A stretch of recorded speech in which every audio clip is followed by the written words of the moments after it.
მოგესალმებით. ჩვენ ვაგრძელებთ გადაცემათა ციკლს საუბრები პოლიტიკაზე. დღეს ჩვენთან სტუმრად არის პოლიტოლოგი ბატონი ზურაბ ქელექსაშვილი. მოგესალმებით ბატონი ზურაბ. ხალბატონია მივესალმებით მსმენელს და მაყურებელს. დიდი ხანია ჩვენ არ შევხვედრივართ ერთმანეთს. არ ქონია ჩაწერა და დღეს მოითხოვა მოვლენებმა და მოგიწვიეთ თქვენ და რამოდენიმე კითხვას დაგისვათ ბატონო ზურაბ. სოფლიოში განვითარებული ელვისებური პროცესები საშუალებას არ გვაძლევს, რომ უწინარესად არ შევეხოთ პრეზიდენტ ტრამპის გაპრეზიდენტების შემდეგ განვითარებულ მოვლენებს, როგორც ამერიკის შეერთებულ შტატებში, ასევე მთელ სოფლიოში. როგორ შეფასებას მისცემთ ახალი ადმინისტრაციის, თვენახევრის ამ პერიოდს? კი ბატონო, კიდევ ერთხელ მოგესალმებით. ამ კითხვაზე თავად პრეზიდენტმა ტრამპმა გუშინდელ გამოსვლაში კონგრესთან მიმართვაში გასცა არსებითად თავის 2 საათნახევრიან მოხსენებაში არსებითად ამომწურავი პასუხი გასცა ამ კითხვას, რომელიც თქვენ ამ შემთხვევაში მე დამისვით.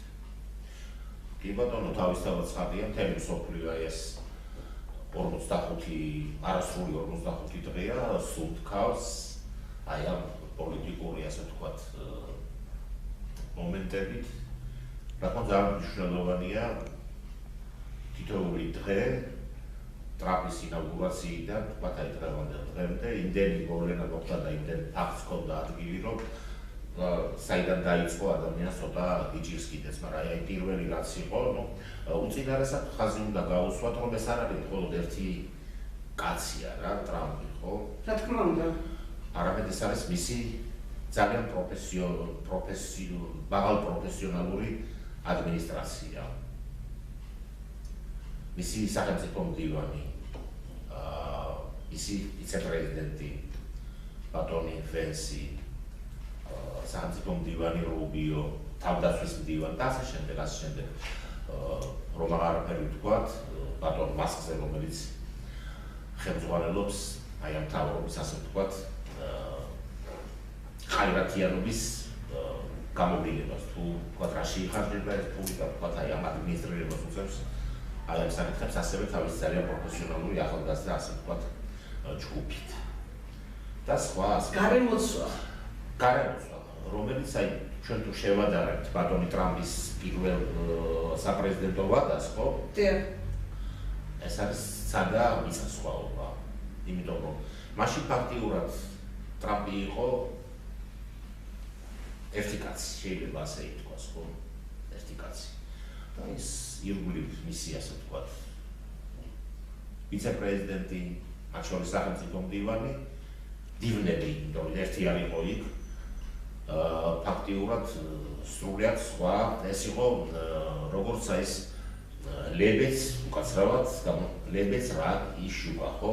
ეს იყო ნეოკონსერვატორების ფაქტიურად, რასაც დღეს სიღრმისეულ სახელმწიფოს უწოდებენ, აი მათი წარმომადგენლობა დიდწილად. ახლა სრულიად სხვა ადმინისტრაციასთან გვაქვს საქმე. და თავად ტრამპი თუ ჩავაკვირდებით გუშინდელ მის ასეთ დღევანდელ მის მოხსენებას მიმართვას კონგრესისადმი. ფაქტიურად 80 წელს მიტანებული კაცია ბატონი დონალდ ტრამპი. არც ერთი ფურცელი და არც სუფლიორი აპოლი ეს იყო ფაქტიურად 2 საათნახევრიანი მოხსენება, ისეთი მოხსენება, სადაც ბატონი ტრამპი წარმოდგა არა როგორც პრეზიდენტი, მხოლოდ არჩეული პრეზიდენტი, რომელმაც ძალიან დიდი ნდობის მანდატი მოიპოვა გასულ საპრეზიდენტო არჩევნებზე. არამედ გება ხოლმე სახელმწიფოს ცხოვრებაში ისეთი მომენტები, როდესაც აი მხოლოდ პრეზიდენტი, მხოლოდ გარკვეული ლიდერი ეს საკმარისი არ არის. აი უშინდელი გამოსვლა ტრამპისა იყო და სხვა ანალიტიკოსებიც ამას უსვამენ ხაზს, უნდა ითქვას, რომ ეს იყო ერის მამის გამოსვლა. აი თუ გნება დავარქვათ ამას აი დელადის გამოსვლა. თავისი სახელმწიფოს, თავისი ქვეყნის ქვეყანაზე უზომოდ შეყვარებული ადამიანის, ასე ვთქვათ, მოხსენება თავისი ყველა ჭრილით დაწყებული ასე ვთქვათ აი და ნეოლიბერალური აი ამ მომენტებიდან ქვეყნის გამოხსნის აი ამ ჯოჯოხეთური მანქანიდან ქვეყნის გამოხსნის თემატიკიდან დაწყებული ვთქვათ მეტად მნიშვნელოვანი საკითხები დასრულებული, რომელიც ეკონომიკას, პოლიტიკას, ვთქვათ, გეოპოლიტიკას, გეოეკონომიკას, ასე ვთქვათ, მოიცავდა, ეს იყო ძალიან ტევადი გამოსვლა. ფაქტიურად შეიძლება ვთქვათ, რომ ჩვენ თვალყურს ვადევნებთ ახალი მსოფლიოს დაბადებას. ამერიკის შეერთებული შტატების სრულად ახალ, ვთქვათ, ამპლუაში ახალ, ასე ვთქვათ, სფეროში დაბადებას არამედ ეს არის ფაქტიურად უშველებელი ჩვენს წინ რევოლუცია, რომელიც ჩვენს წინ ასე ვთქვათ ვითარდება.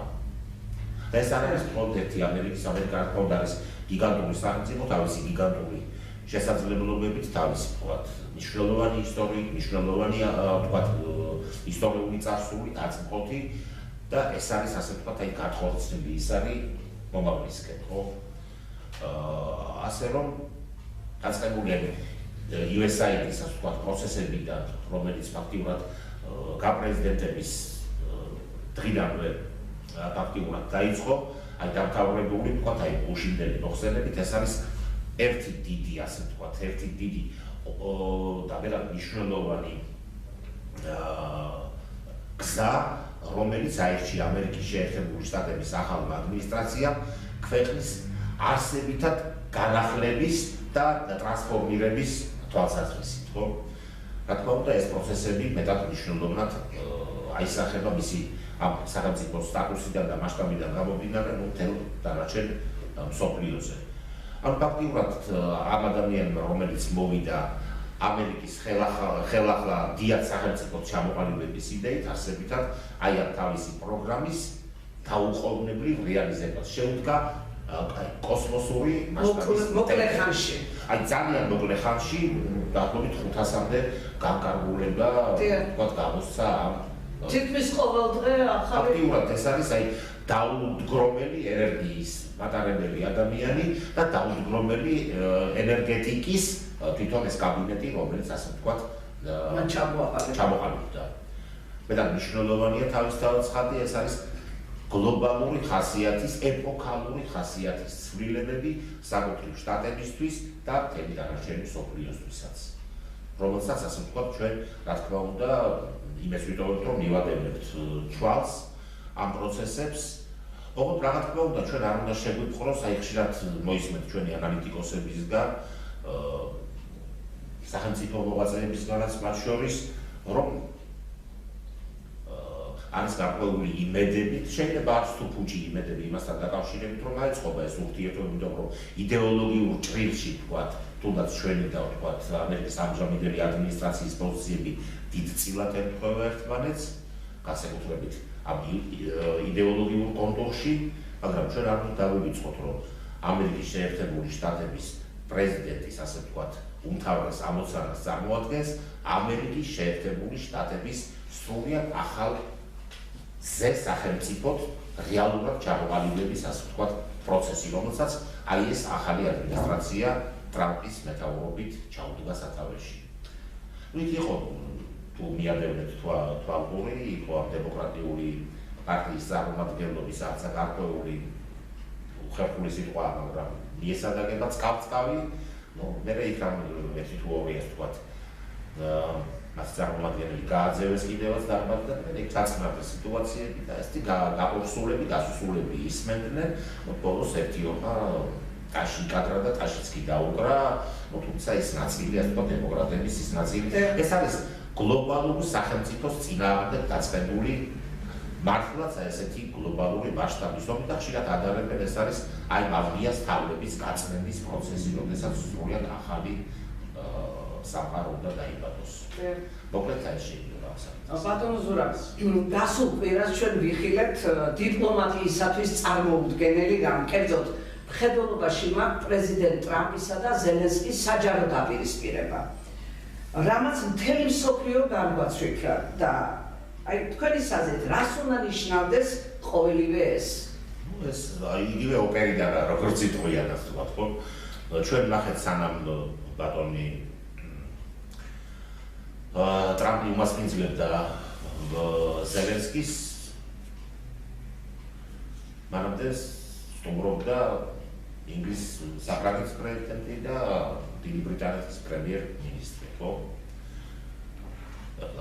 ბევრი მიიჩნია, რომ ვთქვათ ზელენსკის განსაკუთრებით მისიას ვთქვათ პოლიტიკის მომხრეები, შეწუხებულები არიან, რომ დაუშვათ გააგდო კაბინეტიდან თუ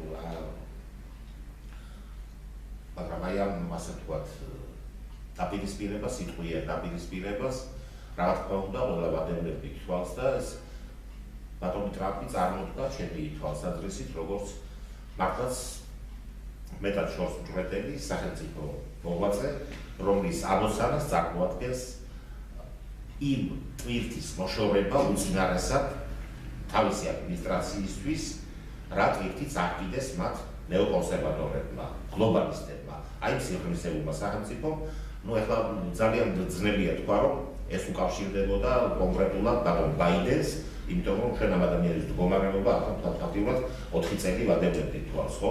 რა თქმა უნდა, სრულიად სხვა პერსონები მართავდნენ ასე ვთქვათ აი ამ პროცესებს და ფაქტიურად ეს ბატონი ტრამპი ცდილობს მაქსიმალურად სწრაფად გათავისუფლდეს აი ამ შედეგებისგან, რომელიც დადგა. და ფაქტიურად ეს არის ფინანსური საკითხები, იდეოლოგიური საკითხები და ასე შემდეგ და ასე შემდეგ. და მხოლოდ აი ამის შემდეგ ჩავიდა ბატონი ზელენსკი, ბატონი საფრანგეთის პრეზიდენტის და ბრიტანეთის პრემიერ-მინისტრის სტარმერის სტუმრობის შემდგომ. ბატონი ზელენსკი არ გაუვდია თუმცა უხერხული სიტუაციაში და ეს არ იყო უშუალოდ ზელენსკის საწინააღმდეგო ასე ვთქვათ ჟესტი. ეს იყო აი გლობალური სიღრმისეული სახელმწიფოს წინააღმდეგ მიმართული ზომები, რომელსაც ამ შემთხვევაში განასახიერებდა ზელენსკი. ამ შემთხვევაში, ანუ როგორც ჩვენი ხელისუფლების წარმომადგენლებს უყვართ, ვთქვათ აი ამ განმარტების ასე ვთქვათ მოხმობა ომის გლობალური ომის პარტიის წარმომადგენლობა დაითხოვეს იმ დღეს ასე ვთქვათ ზელენსკის სახით აი ამ ოვალურ კაბინეტიდან. ალბათ გაიცნობოდით, რომ დღეს მას მერეაც ბატონი ზელენსკი ასე ვთქვათ, ესეთი გაწმილებული ხო, შემდგომ გაიმართა ევროპის სახელმწიფოების, მნიშვნელოვანი სახელმწიფოების, მეთაურების, პრეზიდენტების, პრემიერ-მინისტრების შეხვედრა დიდ ბრიტანეთში და გამოჩნდა, სალსაღად გამოჩნდა, ვინ არის ომის მხარეს და ვინ არის მშვიდობის მხარეს. ანუ ჩვენ ახლა კარგად გვახსოვს ჯერ კიდევ 2022 წლის მარტ-აპრილის პერიოდში, როცა სტამბოლში ფაქტიურად მოეწერა ხელი პარაფირება მოხდა შეთანხმებისას ცეცხლის შეწყვეტის თაობაზე, ომი მთავრდებოდა ერთ თვეში. და ჩამოგზავნა დიდი ბრიტანეთის მაშინდელი პრემიერ-მინისტრი, ეს ბატონი ჯონსონი, ეს გაჩეჩილი და უყრიან კაცი. ხო გვახსოვს არა? უკრაინის ხელისუფლების წარმომადგენლები საუბრობდნენ ამაზე, ახლა ეს ვინმეს არ მოუგონებია რა. რომელმაც თქვა რომ არა უნდა ვიოლოთ, უნდა ვეოლოთ, ხო? სისხლის უკანასკნელ წვეთამდე. ხო, უკრაინელების სისხლის უკანასკნელ წვეთამდე და აი სისხლისგან იცლება კიდეც ეს ქვეყანა. თუმცა ეს პრეზიდენტად წოდებული რა ქვია პერსონაჟი, ფაქტიურად რომელიც ფაქტიურად არის მონამორჩილი და მსახური თავისი გახსოვთ როგორ ქვია მაგის ხო ხალხის მსახური. ის პარტია სხვა ასეთია ხალხის მსახური. ხალხის მსახური კი არის გლობალური, აი მართლა გლობალური ასე ვთქვათ სიღრმისეული სახელმწიფოს მონამორჩილი და მსახურია, რომელიც ერთ ნაფიცაც ვერ დგავს ასე ვთქვათ მათთან კონსულტაციების გარეშე. აი ასეთი დიდი ასე ვთქვათ უკაცრავი პასუხია, მაგრამ სხდმიანი გაიმართა დიდ ბრიტანეთში და თუ მიაღწიეთ ყურადღება პრემიერთან ასე ვთქვათ ზელენსკის იქ დიდი ოვაციებით შეხვდნენ და ჩვენ ამას ვიზავთ, იმას ვიზავთ, მაგრამ როდესაც ტრამპმა გამოაცხადა რომ ჩვენ აღარ ვეხმარებით და არათუ ახალი დახმარებების პაკეტი აღარ იქნება, არამედ ეს კოსმოსური დაზვერვის ინფორმაციას აღარ მიეწოდება და ამ ბაიდენის მიერ ჯერ კიდევ გასულ პერიოდში ხელმოწერილი და უკვე პოლონეთის ტერიტორიაზე მყოფი ეს ტვირთების სამხედრო დანიშნულებისაც კი გაჩერებულია. და როდესაც არ იქნება ეს ასე ვთქვათ სადაზვერვო ინფორმაცია, უკრაინის ჯარმა იარაღის გარეშე, ფინანსების გარეშე, სადაზვერვო ინფორმაციების გარეშე, ჯერ ახლა როგორ წინააღმდეგობას წევს, ერთი წამითაც არ ვაკნინებ უკრაინელი სამხედროების ასე ვთქვათ ვაჟკაცობას, იმიტომ რომ ისინი მართლაც ძალიან მედგრად ეწინააღმდეგებიან, ასე ვთქვათ, თავის აგრესორს, რომელსაც მიიჩნევენ აგრესორად, ხო?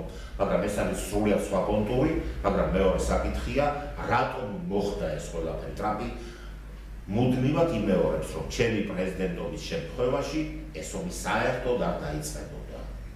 და ეს ომი უნდა დასრულდეს, მას არ უნდა აი ამ ომის დრამატული შედეგების საკუთარ ადმინისტრაციას და საკუთარ თავზე ასე ვთქვათ აღება, იმიტომ რომ თუ გაჭიანურდა ეს ომი, ეს პრობლემა, ბაიდენისეული პრობლემა, აუცილებლად გახდება ტრამპის პრობლემა. რა თქმა უნდა, აუცილებლად გახდება. აი ამდენად ტრამპს უნდა, იმიტომ რომ მას ძალიან ბევრი გამოწვევა აქვს. მისი უმთავრესი გამოწვევა არის ეს გლობალისტები, არის უმთავრესი ეს თუ კი იდეოლოგიურ წრეებში შევხედავთ, შემადგენელს მივახცევთ ყურადღებას და არის მეტად მნიშვნელოვანი თავისთავად ცხადია გეოპოლიტიკური, ფინანსური, ეკონომიკური, გეოეკონომიკური ასე ვთქვათ, პაექრობა ჩინეთის სახალხო რესპუბლიკასთან, იმავე რუსეთთან გარკვეული ურთიერთობა ყველა იმ მსოფლიო გამოწვევასთან, რომელთანაც შეჯახება უხდება ამერიკის შეერთებულ შტატებს, ანუ მან უნდა დააღწიოს სწრაფად თავი აი ამ პრობლემას, რათა შემდგომ შეძლოს სხვა სიხორცეული ამერიკისათვის მეტად მნიშვნელოვანი ასე ვთქვათ პრობლემების გადაწყვეტა, რაც კიდევ ერთხელ ვიმეორებ, ბუნებრივად აისახება ამ სახელმწიფო სტატუსისა და მასშტაბიდან გამომდინარე და შესაძლებლობიდან გამომდინარე მთელ დანარჩენ მსოფლიოზეც. არ შემიძლია არ გკითხოთ ბატონო ზურაბ ცოტა ხნის წინ მიუნხენში ჩატარებულ უსაფრთხოების კონფერენციაზე, სადაც თავისი სიტყვა წარმოთქვა, შოკის მომგვრელი სიტყვა წარმოთქვა ამერიკის შეერთებული შტატების ვიცე-პრეზიდენტმა ბენსმა. და ისიც კი ვიხილეთ, რომ ხსენებულ კონფერენციის ხელმძღვანელმა აცრემლებულმა დატოვა ტრიბუნა. კი, ეს მიუნხენის კონფერენციის და ასე ვთქვათ გლობალისტების პანაშვიდი იყო ფაქტობრივად. აი, რას გვეტყოდით? ეს შეიძლება იყოს. სრულდება გლობალიზაციის ეპოქა, ბატონო ზურაბ. ამაზე დიდი ასე ვთქვათ საფასურო კითხვაც არა იმ გაგებით, რომ თავისთავად ცხადია, სწორედ აი ამას ვადევნებ თვალს. გლობალიზაციის ერა სრულდება, იმ ფორმით, რა ფორმითაც ჩვენ მას ვიცნობთ უკანასკნელი 10 წლეულების განმავლობაში და რა თქმა უნდა, სწორედ აი ამ ჭიდილს, აი ამ აერობას, აი ამ ჯახს ვადევნებ თვალყურს და ახლა გასაკითხი ვინ ვის, ხო? ვინ ვის. რა თქმა უნდა, არის მეტად მნიშვნელოვანი გამოწვევა, რომელსაც ფიქრობთ, რომ ამერიკის ახალი ადმინისტრაცია გაუგლავდება. რა კითხვა სიტყვა მოიტანა, არ შემიძლია არ გკითხოთ უკრაინის ხვედრზე მინდა გკითხოთ, ბატონო ზურაბ, თქვენი თვალსაზრისით, როგორი ფინალი ექნება ამ კონფლიქტს და შეძლებს თუ არა უკრაინა სახელმწიფოებრიობის შენარჩუნებას? ეს ძალიან რთული კითხვაა. თავად ბატონმა ტრამპმაც ის დავაკამათის საგანი რა იყო, რომ მე ვსრულავ თქვენი სახელმწიფო, რაღაცა გადარჩეს ამ სახელმწიფოდან. თქვენ არ გაქვთ ახლა ისეთი ძლიერი პოზიციები, ბატონმა ტრამპმა ხო ეს უთხრა ბატონ ზელენსკის. თქვენ ისეთი ძლიერი პოზიციები არ გაქვთ ახლა, რომ აი ამ ინტონაციებით საუბრობდეთ მით უფრო, ვთქვათ, აი ამ ოვალურ კაბინეტში, რომელიც ახლა ამერიკის გულის გულია, ხო? ეს უშველებელი შეურაცხყოფა იყო ფაქტიურად, აი ამ წახეზებულმა მურია, ხო? წახეზებულმა მურია, რომელსაც სხვადასხვა დღეს აი ეს ყოფილ ტვიჩი ამჟამინდელ ლიგში დაწერა ეს არზა იმასთან დაკავშირებით, რომ არსებითად ბოდიშ სიხლის აპრობებთან დაკავშირებით და კი ბატონო თანახმარო მიუჯდეს მოლაპარაკებების მაგდას, აქვს თავისი გარკვეული, ამაზე მოილაპარაკეს, ჩვენ წერა მინდოდა მეთქვა და გამორჩა მხედველობიდან, ფაქტიურად ის შეხვდა დიდი ბრიტანეთის ხელმწიფესაც მონარქს, ხო? ბატონი ზელენსკი. ეხლა იქ არ იქნებოდა უბრალო საუბარი. ეხლა ერთია რას ვადევნებთ ჩვენ თვალს და მეორეა სინამდვილეში, აი ამის შემდეგ გამოაცხო ამ ბატონმა ზელენსკიმ აი ეს ეგრეთ წოდებული ტვიტი, რომელშიც ის ფაქტიურად ამერიკასთან აი ამ ამერიკის სამშვიდობო გეგმასთან დაკავშირებით აი ამ პროცესებში ჩართული გადაწყვეტილება გამომდინარე იქიდან, რომ ტრამპს აქვს აი ამ საბაჟო ტარიფებთან დაკავშირებით თავისი ასე ვთქვათ. აი დღეს მაგალითად მექსიკასა და კანადას დაუწესა 25%-იანი საბაჟო ტარიფები. 10%-იანი ტარიფები დაუწესდა ჩინეთის სახალხო რესპუბლიკას და 25%-იანი ემუქრება ასევე ევროკავშირს. ეს არის მოგუდვის ფაქტიურად ეკონომიკურად მოგუდვის პოლიტიკა. ბატონი ტრამპი მიიჩნევს, რომ სახელმწიფოები და თავის დღევანდელ გამოსვლაში სწორედ ამ თემასთან დაკავშირებით ის აღნიშნა, რომ ჩვენ გვექცევიან უსამართლოდ, მათ შორის ჩვენი უახლოესი პარტნიორები და მეგობრები, სადაც ჩვენ უშველებელი რაოდენობის ფულს ვხარჯავთ. ვავითარებთ მათ ეკონომიკას, მათ ასე ვთქვათ, ვიცავთ მათ შემოტევებისგან, ხო? ვაფინანსებთ ვთქვათ გარკვეულ ოპერაციებს, ვიღებთ ყველაზე დიდი გადასახადების შემტანი არის ამერიკის შეერთებული შტატები, ვთქვათ, აი ამ ნატოს, იმისათვის რომ ნატოს ქოლ გაარსებოდეს და ამ დროს ისინი გვიწესებენ გარკვეულ ტარიფებს. ეს არის უსამართლობა. ამდენად ჩვენ შეგვაქვს ეს ტარიფები, რადგან ამერიკის შეერთებული შტატები არ იყოს იმ როლში და ფუნქციაში ჩაყენებული, როდესაც ასე ვთქვათ, ის იცავს, ის გარკვეულ ასე ვთქვათ, ზომებს იღებს და უშველებელ ფინანსურ რესურსებს ხარჯავს იმასთან დაკავშირებით, რომ ამ სახელმწიფოების უსაფრთხოება და ეკონომიკური და პოლიტიკური მდგრადობა იყოს უზრუნველყოფილი. მაშინ როდესაც ისინი სხვანაირად პასუხობენ და დაასახელა ევროპის ქვეყნები, დაასახელა ვთქვათ იგივე სამხრეთ კორეა და ასე შემდეგ, რომლებიც მისი თვალსაჩინოებიდან გამომდინარე უსამართლოდ ექცევიან ასე ვთქვათ ამერიკის შეერთებულ შტატებს და ვთქვათ აი სწორედ ეს ზომები, ეკონომიკური ტიპის ზომები, ასე ვთქვათ, სწორედ ამ თემებს მათ შორის უკავშირდება. ბატონო ზურაბ, საერთაშორისო თემატიკა რა თქმა უნდა მნიშვნელოვანია, რადგან ის თითოეულ ჩვენთაგანს ეხება, მაგრამ ჩვენთვის მაინც უმნიშვნელოვანესია ჩვენი ქვეყნის სვებედი. თქვენი აზრით, როგორ აისახება ყოველივე ჩვენი სამშობლოს საქართველოს მომავალზე? ჩვენ საკმაოდ მნიშვნელოვანი ჩვენი მასშტაბის თუ ასე ვთქვათ, არ მივახსენებთ ამ შემთხვევაში ყურადღებას. ჩვენ პატარა სახელმწიფო ვართ, ჩვენი რესურსები ამ თვალსაზრისით ცხადია შეზღუდულია, მაგრამ ჩვენი ადგილმდებარეობა გეოპოლიტიკური ასე ვთქვათ, ინტერესი ჩვენი ქვეყნის მიმართ, გეოეკონომიკური ინტერესი სრულიად ცალსახაა, რომ როგორც ევროპელი, ამერიკელი, ასევე სხვა მსოფლიოს მნიშვნელოვანი მოთამაშეების ყურადღების centrში აი დღესაც კი ჩვენი სახელმწიფოს პრემიერ-მინისტრი ვთქვათ იმყოფება უზბეკეთში. უზბეკეთი მეტად მნიშვნელოვანი შუააზიური სახელმწიფოა, ძალიან დიდი ეკონომიკური პოტენციალით, მეტად მნიშვნელოვანი რესურსების ბაზა გააჩნია ამ სახელმწიფოს. ეს უკავშირდება ვთქვათ ჩინურ ინტერესებს, უკავშირდება ევროპის ინტერესებს. რა თქმა უნდა, მდგრადობა, საქართველოს მდგრადობა, მათ შორის იგივე არა მხოლოდ პოლიტიკურ თუ ეკონომიკურ, არამედ სწორედაც იდეოლოგიურ ჭრილში, იმავე ბატონია ვთქვათ ტრამპის დამოკიდებულება, სოფლ ხედველობა და ჩვენი ამჟამინდელი ხელისუფლების გაცხადებული პოლიტიკა და პოზიციები ძალიან ახლოსაა ერთმანეთთან. ახლა თუ იმასაც გავითვალისწინებთ, რომ ჩვენი ხელისუფლების წარმომადგენლობა ძალიან ახლო კავშირშია უნგრეთის პრემიერ-მინისტრთან, უნგრეთის ამჟამინდელ ხელისუფლებასთან, რომელიც ფაქტიურად გარკვეული თვალსაზრისით მეტად მნიშვნელოვანი ფუნქციის მატარებელია სწორედ ტრამპთან ურთიერთობის და ტრამპის ადმინისტრაციასთან ურთიერთობის კუთხით. მე ვფიქრობ, რომ ასეთი პოლიტიკური მდგრადობა, მათ შორის უკრაინის კონფლიქტის მშვიდობიანი მოწესრიგების და მოგვარების კუთხითაც დადებითად უნდა აისახოს ჩვენს ქვეყანაზე, მის ასე ვთქვათ, სვებედზე, მის ხვედრზე, აი უახლოეს მომავალში. ვფიქრობ, რომ ქართულ-ამერიკული ახლა ჯერ ბევრად უფრო რთული და მნიშვნელოვანი თემებია, ასე ვთქვათ, და პრობლემები არის, ვთქვათ, იმავე ტრამპის ადმინისტრაციის მოსამართლებელი და მე ვფიქრობ, რომ ჩვენსა და დღევანდელ ადმინისტრაციას შორის ვფიქრობ, საკმაოდ მჭიდრო თანამშრომლობა შეიძლება ჩამოყალიბდეს, მათ შორის იდეოლოგიური და არა მხოლოდ იდეოლოგიურ ჭრილში, მათ შორის სხვა ტიპის ურთიერთობებშიც. ჩვენ მიუბრუნდეთ ისევ ჩვენს ქვეყანას, ჩვენს სამშობლოს და მინდა გკითხოთ ასეთი რამ. კარგად მოგეხსენებათ, აი ამ ბოლო პერიოდში საქართველოს პარლამენტში დაინიცირდა და მიმდინარეობს მრავალი მნიშვნელოვანი კანონპროექტის განხილვა. რომელთაგან მაინც უმნიშვნელოვანესია ამ ეტაპზე ამერიკული ფარას კანონის ანალოგის გადმოქართულება, ასევე დიდ ინტერესს და ნებათაღელვასაც კი იწვევს მაუწყებლობასთან დაკავშირებული კანონპროექტი და მოგეხსენებათ, რომ აპირებენ აღადგინონ სამშობლოს ხალატის მუხლი. თქვენი აზრით, საით მიდის ჩვენი ქვეყანა დიქტატურისკენ თუ ეროვნული უსაფრთხოების ინტერესების დაცვისა და სუვერენიტეტის გამტკიცებისკენ? მოკლედ რომ გიპასუხოთ აი ამ ბოლოსკენ, რა თქმა უნდა, იმიტომ რომ მთელი ეს ბოლო პერიოდის განმავლობაში დაწყებული ეგრეთ წოდებული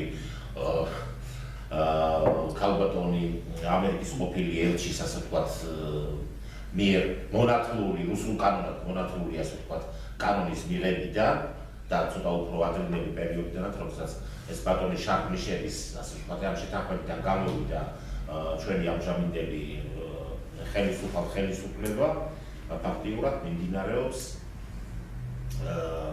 პროცესი, რომელსაც შეიძლება ცალსახად უწოდოთ ქვეყნის სუვერენიტეტის გამტკიცების და იმ გლობალური ომის პარტიასთან, აი უთანასწორო ფაქტიურად ბრძოლის ეპოპეა.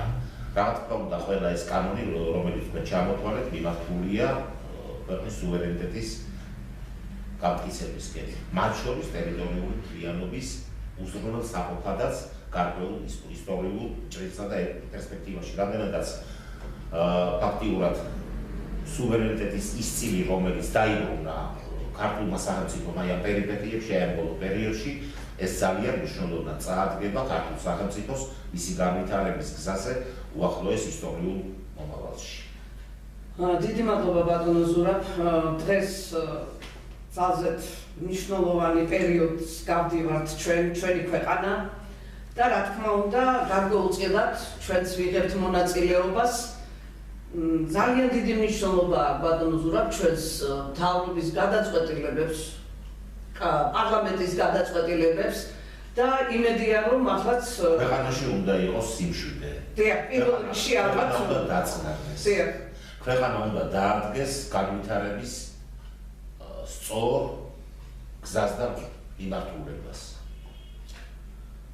ეს აუცილებელია როგორც ჩვენი ქვეყნის შესანარჩუნებლად, ჩვენი ერის შესანარჩუნებლად, ასევე იმ პერსპექტივისთვის, რომელიც ამ ჩვენ ქვეყანას შეიძლება ჰქონდეს, თუ კი აქ პროცესები დალაგდა, დამშვიდა, დაწყნარდა და ვფიქრობ, აქეთკენაა მიმართული. ეს არ არის იონის საქმე, ეს ძალიან რთული საქმეა. ეს ხელისუფლება კოლოსალური სამუშაო ჩაატარა ამასთან დაკავშირებით და თუ კი ჩვენ აი ბოლო პერიოდში მიღებულ კანონებს დავაკვირდებით, ხშირად ვსწავლობ თქვენ ბატონი ლაშა ლობიძე, თქვათ აი ამ არხის ერთ-ერთი დამფუძნებელი, ფაქტიურად თითქოს ჩააწოდა, როგორც იტყვია. დიახ, რამოდენიმეჯერ სხვადასხვა უკაცრავად გამოთქვა ტოპკა აუწია და ფაქტიურად იგივე სამშობლოს ღალატთან დაკავშირებით ბატონი ლაშას ინიციატივაც გემახსოვრებათ, რომელიც გაჟღერდა რამოდენიმე თვის წინ. ანუ იცით რა ეს იმას ნიშნავს, რომ ფაქტიურად ქვეყნის ინტერესებიდან გამომდინარე არ შეიძლება სხვანაირად ფიქრობდეს, თუ კი ის ქვეყანაზე მოფიქრალი ხელისუფლება ფიქრობდეს სხვანაირად და თქვა თუნდაც ოპოზიციურად განწყობილი პოლიტიკური ორგანიზაცია თუ ის მართლა ოპოზიციურია და არა მტრული, ხო? საქართველოში ქვეყნის მტრები უნდა იქნენ აბსოლუტურად ნეიტრალიზებული, აქ რაღაცის მკვლელობას და სიკვდილზე პოლიტიკურად ნეიტრალიზებული. ეს საგანმანათლებლო ბაზა, აი ამ დაგვარად ასე ვთქვათ, ფორმირებული საგანმანათლებლო ბაზა მეტად მნიშვნელოვანი ნაბიჯი იქნება, წინ გადადგმული ნაბიჯი იქნება ქვეყნის დაწყნარება დამშვიდების გზაზე და აი პერსპექტივებიდან გამომდინარე, რომელიც შეიძლება ქვეყანას გაუჩნდეს, ეს არის ძალიან ჩანსარი და სწორი გადაწყვეტილებები. ქვეყანაში უნდა დასრულდეს ლანძღვა, ქვეყანაში უნდა დასრულდეს იარაღების ჩამოკიდება, ქვეყანაში უნდა დასრულდეს მტრობა, შურლი, გაუტანობა, რამაც დაანგრია ეს ჩვენი ქვეყანა ისტორიულ წვლილშიც და თანამედროვე სიტუაციებიდან გამომდინარე. ეს პროცესი უნდა დასრულდეს. და ვფიქრობ, რომ ასეც იქნება, იმიტომ რომ აი ეს გიგანტური ქვეყანა სწორედ იგივე ზომებს ატარებს, ასე ვთქვათ, თავის სახელმწიფოში ახალი ადმინისტრაცია, ფაქტიურად იგივე გზის გავლა მოუწია იგივე სლოვაკეთს, იგივე გზის გავლა უწევს და მოუწია იგივე უნგრეთს, ფაქტიურად მოდის ახალი დრო, სრულად ახალი განსხვავებული ეტაპი საკაცობრიო განვითარების, ასე ვთქვათ, კუთხით. რაც თქმა უნდა, ეს ყველაფერი ჩვენს გვეხება, ჩვენ არ ვართ უკანასკნელი, სხვათა შორის შეიძლება ითქვას, რომ აი მაგალითად ბატონმა ტრამპმა მიიღეს გადაწყვეტილება, რომ აი აქციებს პირბადეები ეს აიღეს მოსმანად და ჩვენმა ხელისუფლებამ ზუსტად იგივე კანონი მიიღო. ანუ ეს ერთმანეთთან კონსულტაცია კი არ გაუვლიათ, გასვამას კი არ ნიშნავს რაფია. შეიძლება გაიარეს კიდეც ყველაფერს გეტყვით, თუმცა იმ პერიოდში ჩვენ ეს კანონი მივიღეთ, ჯერ ბატონი ტრამპი პრეზიდენტად ვთქვათ საპრეზიდენტო ასეთ სავარძელში არ იჯდა. მაგრამ აი იდეოლოგიურად, ასე ვთქვათ, მეტად ახლოსა ჩვენი, ასე ვთქვათ, ხედვები, ჩვენი ხელისუფლების და თქვათ ამერიკის შეერთებული შტატების მათ შორის რაც ნუ იმედის მომცემია მთელი ოპტიმიზმის, ასე ვთქვათ, მთელი ოპტიმიზმის საფუძველს გვაცნობს. ის რომ ყველაფერი გადაწყვეტილია, ის რომ ყველაფერი ასე ვთქვათ, კარგად არის, აქედან ჩვენ ჯერჯერობით მათ შორის ამერიკაც და ჩვენც ძალიან ჯერჯერობით შორს ვართ. თუმცა ნაბიჯები ფიქრობ სწორედ მაგურებით იქმნება. მადლობთ მოწვევისთვის. რთულ პერიოდს გავდივართ და ჩვენი ქვეყნის გადარჩევნა დამეთანხმებით ალბათ, რომ სიყვარულით და გონიერებით მიიღწევა. დიდი მადლობა დღევანდელი დღისათვის. ჩვენო მაყურებლებო, ჩვენო მსმენელებო, უღრმესი მადლობა რომ გვიყურებთ. შეგიძლიათ მოგწეროთ რა თემებზე გინდათ საუბარი, რა თემებს რომელსაც ჩვენ მოგწერთ, ჩვენ მაგ განვიხილავთ და რა თქმა უნდა პასუხს გაგცემთ კითხვებზე. უღრმესი მადლობა დღევანდელი დღისთვის და კარგად მზადდებოდეთ.